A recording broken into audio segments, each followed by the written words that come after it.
So my name's Kitty. I use she, her pronouns, and we're joining you here from Other Nature, which is in Kreuzberg in Berlin, in Germany. Hi, I'm Anjay. My pronouns are they, them. I'm trans, brown, neurospicy, and I also work at Other Nature since 2019. And there are currently 8 other people on our team, which is a collective, which we'll say a little bit more about what that means. Yeah, so we're a collectively run sex store, which means there's not any one person who owns this business. The 10 of us who work here, we run it together, and we actually also have a non-profit organization, Other Nature e.V., which is the education-focused side of what we do. And so the shop and the non-profit in a symbiotic relationship run by 10 queer and trans people in a roughly 10, horizontal way. Yeah, yeah, it's true.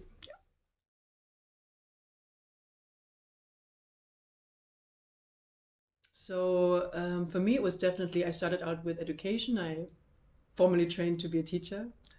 And for me, then it was the sex ed, and there was always like pressuring sex ed questions I had firstly for myself, and I had a hard time finding answers. And that was like the rough beginning of the journey to come here. And then it was talking about pressuring questions about health and sexuality with my friends, with family, and it just never stopped. It hasn't stopped till now. Yeah. And you knew the store as a customer, right? Before you Yes. knew the store as a customer before you came and worked here. Yeah. So I started also very much from an education perspective, and I was doing sex education with youth. I was a youth worker in the UK. And when I moved to Berlin, I met, actually the first party I went to in Berlin was Other Nature's first birthday party. Wow. In 2012, yeah. And I had heard about the store. I actually heard about the store first in Johannesburg at a party. Wow. When I said I was moving to Berlin, someone was like, you should go to Other Nature. And yeah, I met Sarah, who was the founder of the store, and told her about my background in sex education. And she said, you should come and do some workshops at Other Nature. And for a moment I was like, oh, adults, like that's a different demographic. But I'd been doing some work with adults, like other adults who worked with teens, around helping them talk to the teens they worked with, like social workers and youth workers, how to talk to youth about sex kind of workshops. And so I'd really seen in those workshops how many taboos or inhibitions or insecurities adults themselves had that they were bringing into their work. So I kind of was like, okay, there's definitely a need, and I can figure out how to work with adults. So I started off doing the workshops, giving workshops here, and then I ended up working in the store and sort of developed over the years. And true, the workshops were also my entry point.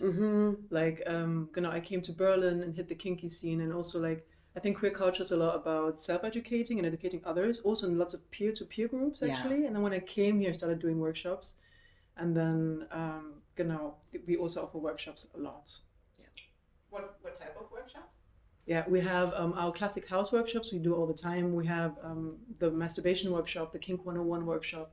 We have the G-spot and ejaculation workshop. Communication and consent workshops. Yeah. And we book a lot of interesting workshops from other people too all the time. Like now we've had Luna Matata's workshop about blowjobs and cunnilingus. Yes. Or, sorry, eating pussy like a champ. Sorry, yeah, how Luna calls it, eating pussy like a champ. And we have a lot of different, like specialist kind of kink interest workshops, or we've had someone all really diverse actually on like different aspects of gender, different aspects of communication. And obviously when we started the store, it was always a case of who was here in Berlin or who was passing through the city. Could we maybe get someone to come to Berlin? And then in the pandemic, everything went online, including our whole workshops program. And then that really actually opened our eyes to what was possible. So now we do have facilitators based in Canada or the US or elsewhere who can give workshops for Other Nature without us needing to bring them to Berlin. And people from the whole of Germany and Europe can attend and just sit in their beds and hear the most interesting stuff. From home. Yeah, it's very comfy.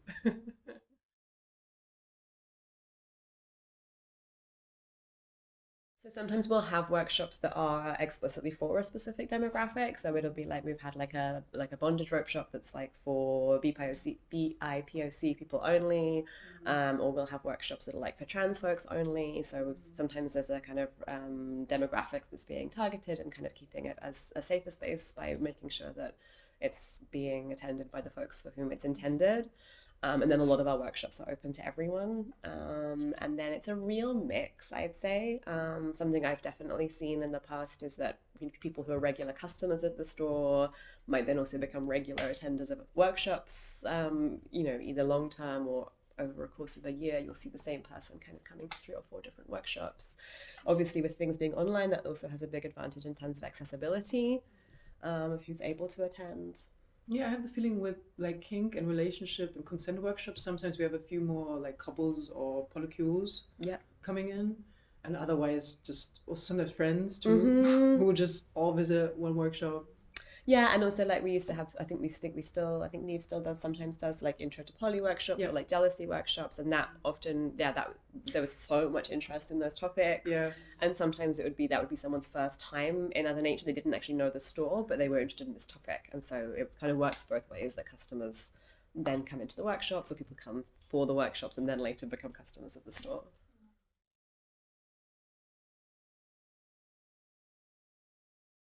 So Other Nature opened its doors in 2011, and it was founded by 2 folks who, one of whom was Sarah Rodenheiser, as a Canadian who'd worked in this kind of environment before in the sex toy industry. So she was kind of coming from North America, and there were a couple of things that she was specifically looking to do with Other Nature. It was coming from this place of not having found the kind of sex shop in Berlin that she personally wanted to go to as a customer, and recognizing there would be a big audience or a big customer base or community needing a sex shop like this.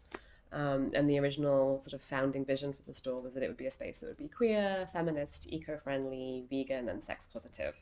So those are the 5 kind of guiding principles. And, there's some history of sex positive or feminist, or originally from the sort of 70s, like women-oriented sex shops, particularly in North America. It was a development of that, always with the central idea of it being a queer space. And also the vegan, eco-friendly thing, bringing that in as a newer perspective, not just to say you can get some non-leather products here, or these particular condoms are suitable for vegans, but to really say it's a vegan space. There's not going to be any products sold here that aren't vegan, was also a sort of unique part at the beginning, I think. And then Sarah was kind of running the shop with a growing team. We were 3 people for a couple of really intense years near the beginning. When did you start? I started in 2013. Mm-hmm. Yeah, so the shop was 1.5 years old when I started. And then grew over time until 2021. Yeah. 2021 in May, we joined the Workers Collective. That was after a whole process of collectivizing for a year. It was during COVID, so it was very challenging, and I would say that surviving COVID for us as a store was definitely a milestone. Mm-hmm. Now we have a great up and running online shop that works very well, and we have also tried to we've added the values of anti-oppressive and anti-racist to the big what we want to be. And so now we all run everything. We try to have as little hierarchies as possible. It's of course not possible to have no hierarchies. We all do everything. We all work at the store. All of us do customer service. We have made it possible that the association actually, the store belongs to the association, so nobody owns the store, which is a huge, it's a huge relief. Yeah. And it's an achievement, because of actually when we wanted to do it, when we talked to classical trained lawyers, they all said we couldn't do it.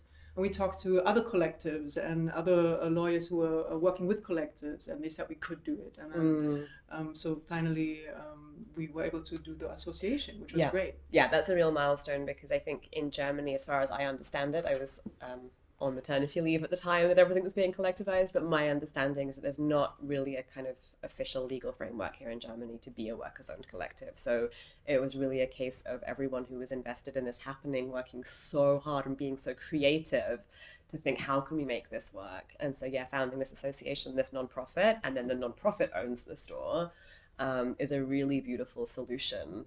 And a really kind of just queer DIY way of having a dream, having a vision, and bringing it into reality. And in Berlin, there are lots of workers' collectives that exist in CS that work well. So it's not like it's unheard of. And there was some Vorbilder, some role models in the city. Yeah. So I think the scene is growing, and there are more opportunities coming up for working in this way, which is really amazing and a blessing. And radical. Yes, that's true.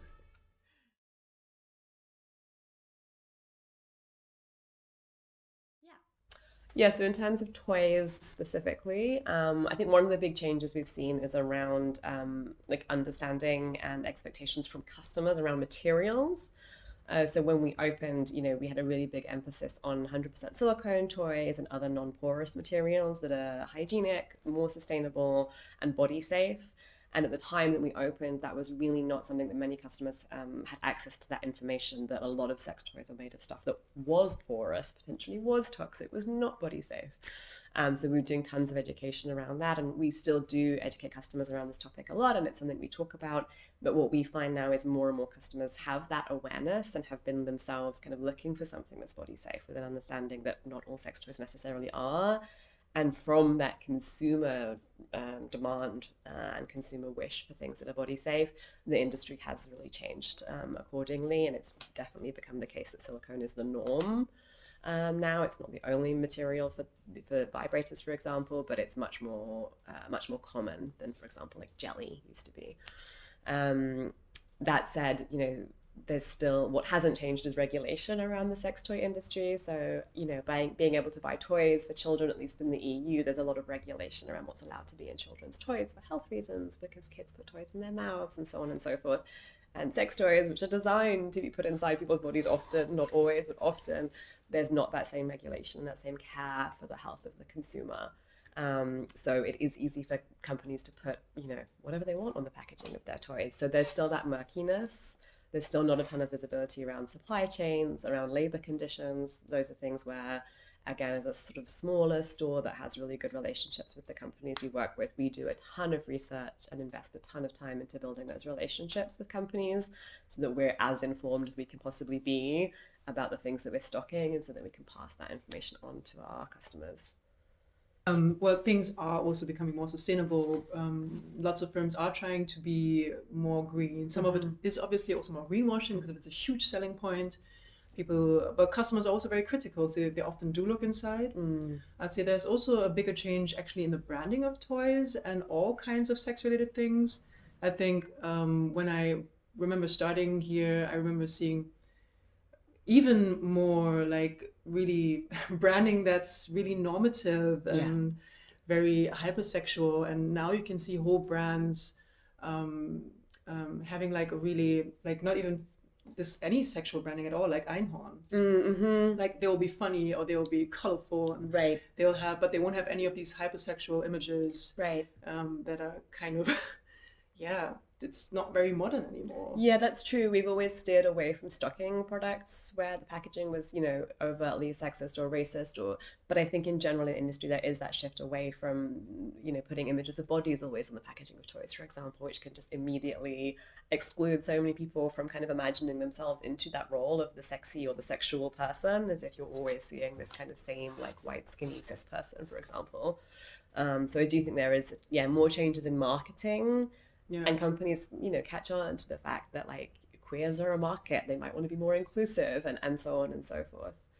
I think also in terms of customer expectation, another thing we've seen is there is growing customer expectation for information and education.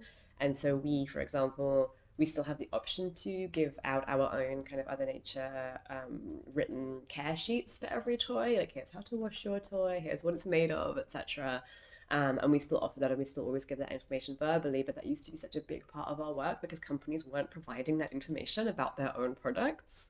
So we had to do that research and pass that on to our customers, whereas now I think customers expect that, and usually we don't have to say as much because most toy companies, they will have put things about the cleaning and the care of the product, in the packaging. Well, still, the description of toys is often very narrow. Like it has always been, and they're like, this is what it's made for, what we've never done. Yeah. And we've always opened the conversation about toys and what you can do with them. And you always get the best ideas yourself about how to use them. Yeah. yeah. Yeah, I think that's something I would love to see change more, is more creativity. I think toy companies, they obviously have certain constraints in terms of limited space and all of the things they're working with in terms of packaging design and so on and so forth. But this kind of idea of this is a G-spot toy and this is a prostate toy, and actually the main difference is one is pink and one is black. And the functionality of a prostate toy and a G-spot toy is often very similar. So that's something that we're doing a lot with our customers, is opening up conversations around this is maybe what you're going to see on the packaging, but this is actually how this toy can be used safely for people with all kinds of anatomy and in all different kinds of ways. Yeah, or rabbit toys, you can use them anally too. It's just as fun. Absolutely.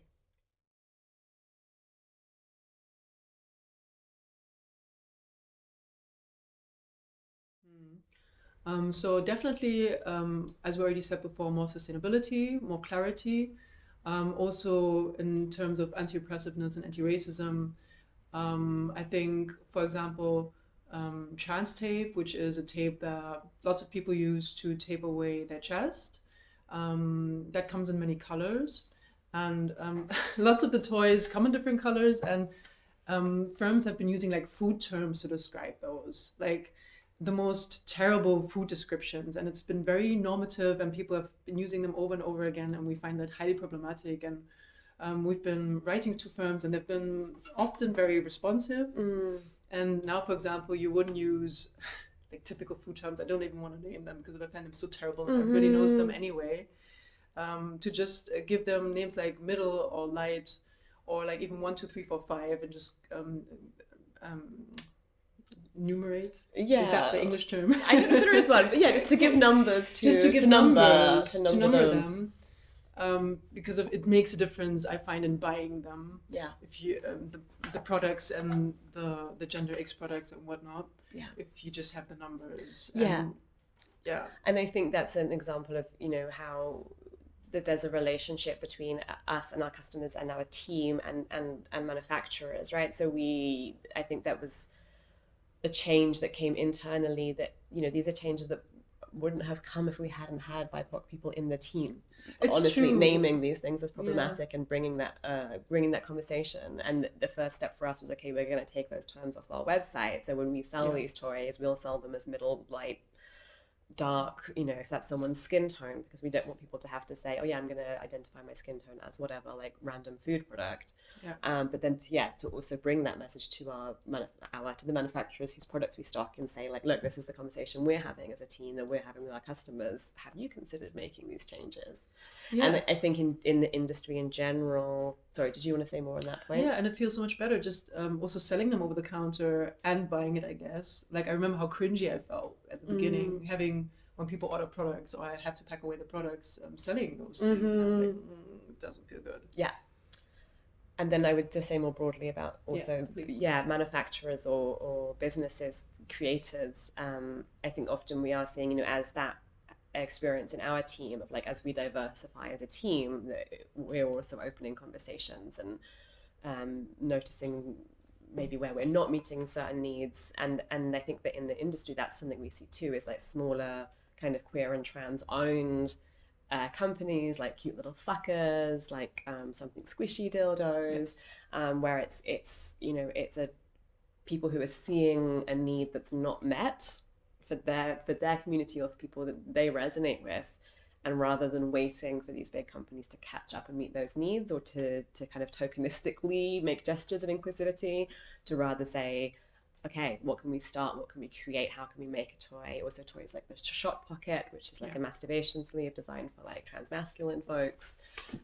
Just like, this is a need, and then we're going to make something that's not so normative, or that's really filling a particular need for a particular demographic of people. True. Yeah, so consumer need, and then also creativity from these smaller manufacturers is amazing to see, and I hope we see more of that.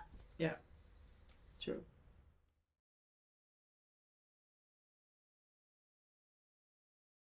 You want to start? I mean, we are queer, all queer on the team, completely. I mean, the LGBTIQ community is big, but we are all on that spectrum. I will say though that we are very straight friendly. We are very vanilla friendly in the store. Everyone's welcome, including straight people. Very welcome. Yeah, and I mean, also the umbrella term of LGBTQ is like huge, right? Mm-hmm. So I'm glad that we all have certain experience of that. Yeah, I think it was always so central to the store, to Other Nature, that it would be a queer space, you know, first and foremost. And I think that's two things occurred to me. One is how the factor whether or not someone identifies as queer is obviously part of what we're talking about here, and trying to create a space that's welcoming in terms of our imagery and the language we use and the products we stock and all of this, to make it a space that feels like it really is part of the queer community. And also just the way that we have conversations. You know, we already touched on this idea that when we're talking about toys, we're kind of trying to debunk the idea of like, this is a toy for a person with this anatomy and this is a toy for a person's other anatomy. But to open those conversations up, I think that's a very queer thing to be doing. But it's very helpful for everybody. Well, exactly. Like, it's very helpful for everybody to open up those boxes a little bit, think out of the box and feel themselves a bit differently and have more open conversations. Like, it's... and people come here and seek those conversations too. Yeah, like what are we talking about when we talk about sex? Like, this is such an open topic. Sex means so many different things to so many different people, and I think that is a queer perspective to have, because we're all in the same society. It's very heteronormative, and we have these very limited ideas of sex as, you know, P&V, penetration to the point of orgasm. This is one little way a person could go, and there's so many other possibilities. And I think I sometimes get the feeling it's maybe even harder for straight people to embrace that spectrum of their own desires, because that kind of boxed in idea of sex somehow seems like it should fit. Yeah. Whereas I think for queer folks, that's clearly just a version of things that doesn't describe my desire or my experience. So just that way of unboxing these things that can feel so boxed in, and giving people some space. And, you know, we do so much we've talked a bit about the kind of formal education work we do, the workshops, but every day the conversations we have with people are educational, not in a patronizing way at all, but just in answering people's questions that they come up with or come in with. And I feel like a really regular experience. This is like the question, like, I'm looking for something I can use with my partner, or like, what are your partner toys, right? And anything in the store could be used with a partner, but often people have a particular idea of what that means, and if they know what they're looking for, we're going to help them find the thing they're looking for.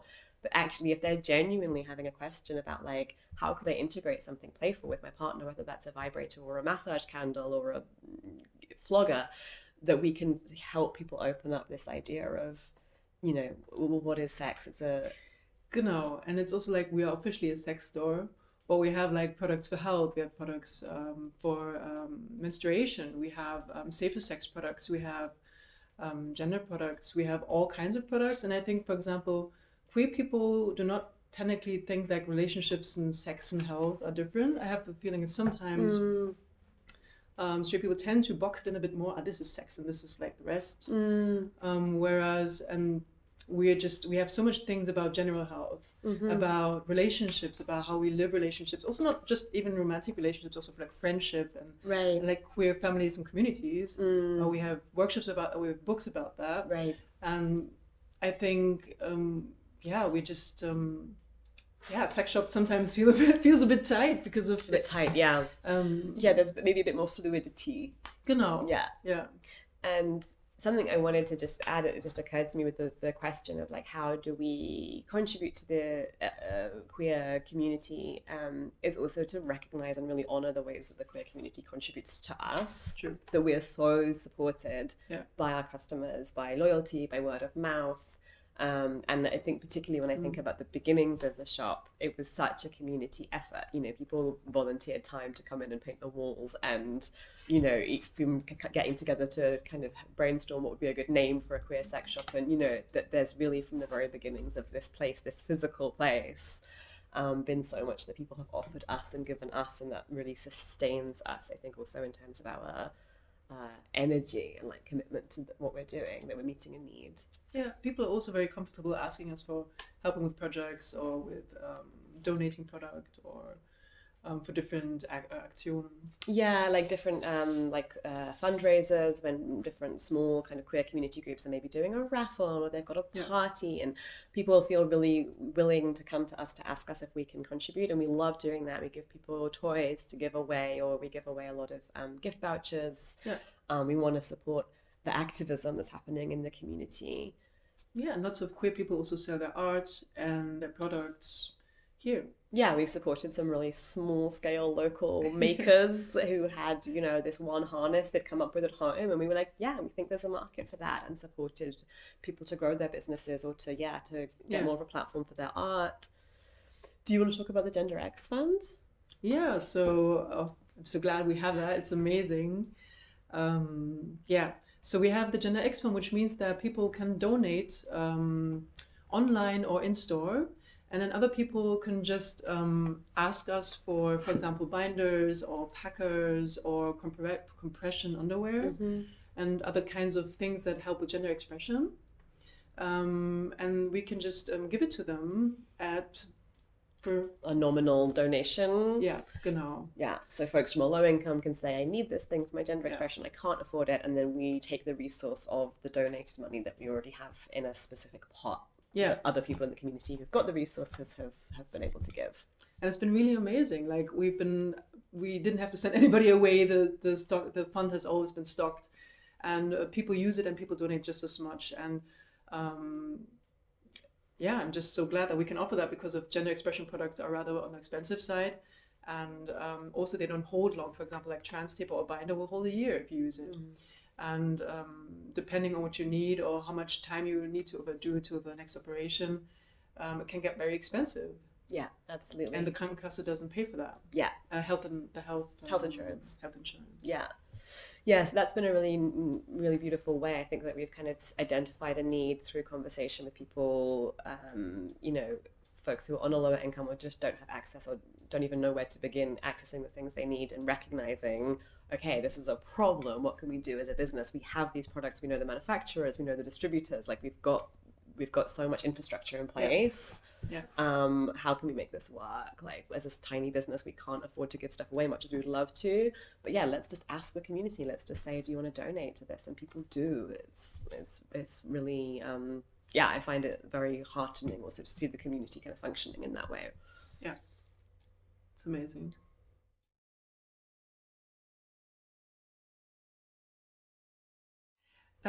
So like I came out when I was 14, and at that time I was in a small village and I was so alone, and the internet I think felt pretty new compared to now. And so it was really there was not so much online stuff going on, and I remember attending my first Pride I think at 16, 17, and it meant so much to me, and it was for me really the binding point of finding community.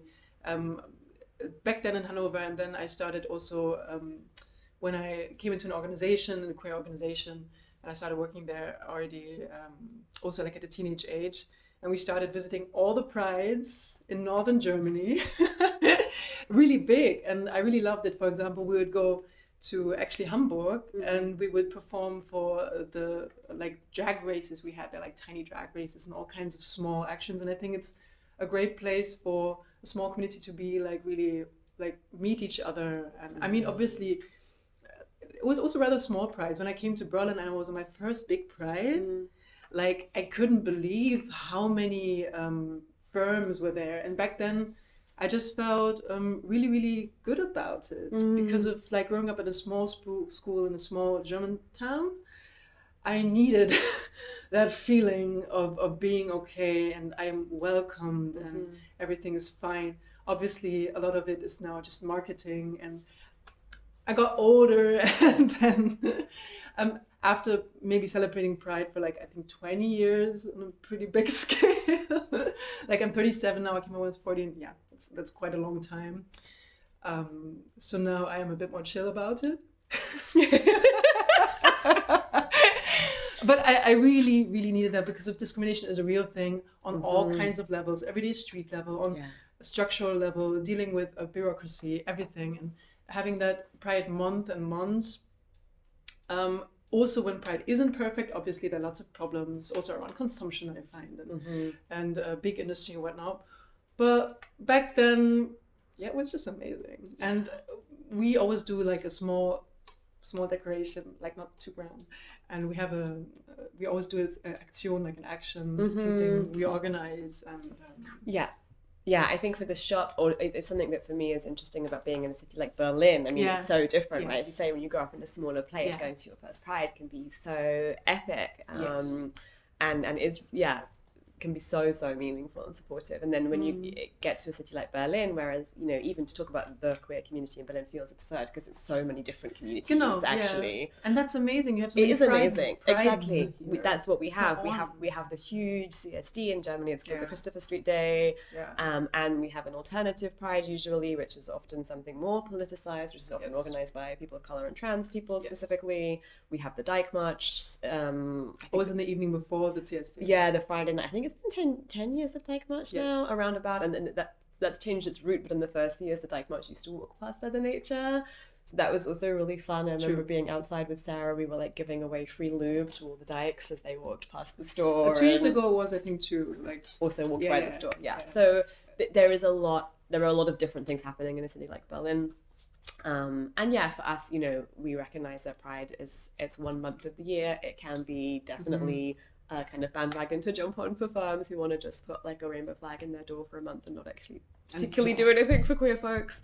But we want to honor that it is happening, and always doing some kind of like event or giveaway. Some kind of way to draw attention to something that we've got going on.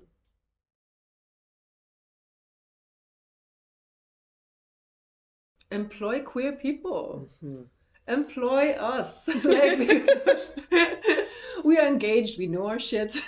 And to have a fresh perspective, also sell people, like queer people's stuff, products, sell queer people's art, offer them a platform, but just also basically just employ them, work with them. Yeah, that's great advice. I think also like stop labeling toys as being toys for men, toys for women, toys for couples. I think that's particularly prominent online. It just seems to be a really common way for online stores to organize their products, and usually what's meant by that is like when it says toys for men, it usually means toys for people with penises, and then so it's this kind of cis normativity, and it's just inaccurate. I'm like, people, you could sell your own products better and to more people if you would open your perspective and recognize that it's much more about functionality than it is about either gender identity or anatomy. And also what just singular people need, which is so varied and way more pinpointed to what a person might need. And I have the feeling that people always feel very relieved actually when we open it up. Totally. Because a lot of people want to do anal play, but that's not necessarily what they're willing to like open with, or they need to kind of check out, is that something that that it's okay to talk about in this space, depending on my gender identity and positionality. Or is it just that an anus has lots of nerve endings and that's pretty enjoyable to touch? Exactly, and it doesn't have anything to do with your identity or the gender of yourself or the people you want to get down with. I think also in terms of like advice for other businesses, I would actually say to like not be afraid of your own ignorance, but rather to look at it and then start working to educate yourself. I think people sometimes feel there's awareness around like, oh, I'm not an expert in that, or that's not really my demographic or my area of expertise, therefore avoid. And I think it's really important to sort of recognize what are the gaps in my knowledge as a sex educator, which we all are in this, especially on the retail side of the sex toy industry, we are educators. And so always as an educator, you're responsible for knowing what you don't know, and that's okay. We never use this word like sexpert because it just would put us on this level that doesn't feel comfortable or accurate. We know what we know, we know what we don't know. If we have questions we can't answer, we'll go find out. And when you find those areas you're like, oh, I didn't actually know much about that, about this community or about this practice, then you go educate yourself. And there's infinite resources, especially it's not when we were young growing up in our smaller towns where the internet was so new. There's so many resources for anyone to educate themselves about queer identity, about trans identity, and about queer sexuality. These topics are very there's so many amazing sex educators also online creating content. So I think if you're in this business and you want to support the LGBT community more, learn about queer and trans folks, listen to queer and trans folks, and employ queer and trans folks and buy their products. Well, I always say, like, people can come here and ask me anything. Yeah. But I will not know everything. And I'm absolutely fine with that because I only have my experience. Totally. But I might know somebody who might know the answer to your question because of we have resources, and we have, like, maybe we know pelvic floor experts or midwives or whoever might have an idea, or maybe I will know a self-help group who might help. But we do not have all the answers. Yeah. And I think that's also an important practice of this as a sex educator, is you're also role modeling that it's okay not to know everything. Because again, because of this really limited idea our sort of society has about what sex is, that also comes with this idea that if you're a kind of grown-up, sexually confident person, you should know all the things. You should know who you are, you should know what you need at every time. How to ask for it, how to say no to it, all of your preferences, everything about your own anatomy. And I think it's important to role model, like, hey, this is such a rich, diverse topic that you can spend your whole life learning about, just your own sexuality. Yeah, and like your needs change all the time. Like your body changes all the time. You might not always have the same like capacity you have now. And, you're gonna have to adapt, and maybe other people are gonna have to adapt too, and that's fine. Yeah, so having questions, asking questions, being open to change, I think that's also something where in the business of exploring as educators and with customers. So maybe just rip all the categories away. Rip it all away and then try from there. Yeah. How that feels.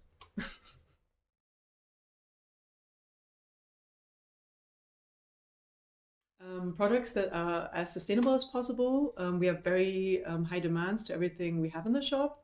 We want to have things that are produced as ecological as possible, that have as little plastic as possible, that are really good for the body, obviously no toxins, that are produced possibly small scale, or people can maybe even, like with the condoms, trace back to the Rohstoff, the produce. The like raw materials. Yeah, even to the raw materials, where it comes from. We have arts from like people from the community in Berlin. We try to have brands that pay their work as well and have like not too terrible advertising, or even feminist advertising, queer feminist advertising, are as inclusive as possible. And that's, as you can hear, like a lot of demands, right? It's all vegan, it's all ecological, and that's like the spot we start at, and then it goes up from there. Obviously, no product is perfect. I think the most ecological thing we have in the shop is a wooden dildo from Brandenburg, from here around in Berlin. Yeah. Which is covered in a non-toxic lac, which the person makes by hand. And this person only works with wood that has fallen from the tree. Yeah. No tree is harmed in the making of this dildo. So delivers it to us by bike. But obviously we can't only live off that. But we try hard and have very high demands. And I think that's what people also can expect from us. Yeah. Yeah, and then in terms of the space, so we've got our online shop, which is obviously available for people all over. And then here in the shop in Berlin, it's pretty light. We've painted everything white. It's quite an open, gentle space. We often have fresh flowers. We often have tea that you can help yourself to. We have comfortable chairs in our book room where you can just chill. And it's a space where if you want to chat, we're here to chat, but you don't have to chat as well. We know how to give people their time to just explore the space as they want to. We try to have a real range of things in terms of also like price point. Obviously, having these really high standards for production impacts then also what's available to us. But we try really, really hard that if you want to buy a vibrator today, you can buy a vibrator for €10, or you can buy a vibrator for €200. And if you only have 50 cents to spend, you can get a really great queer sticker. Now we have the official Solidarity price, so people can get 10% off without showing any kind of evidence of income. People can just say, I need a discount because I'm on low income, and we just give that, absolutely. We have a lot of kind of, as well as all the gender expression gear, the toys, the things you would expect to find in a sex shop, like say for sex products and lube, and menstrual cups. We have a really extensive book collection. We have mega cute stickers and postcards, some very nice kinky things that were made without leather.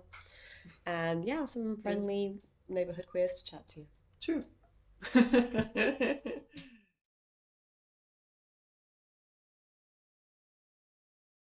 Stay soft, be curious, be open, Yeah, and get in touch. We're here. Yeah. We'd love to hear your thoughts on all of this stuff, and we're always open to feedback on what we're doing. And we also are very open for questions from anyone, anywhere. It's there are no stupid questions, and I won't say there's no question we haven't heard before, because we're always hearing new questions, which is one of the things I love about this work, is we're also always learning.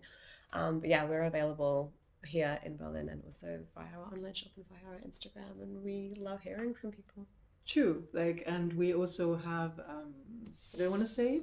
We aspire to be for everybody. We try as Yeah. hard.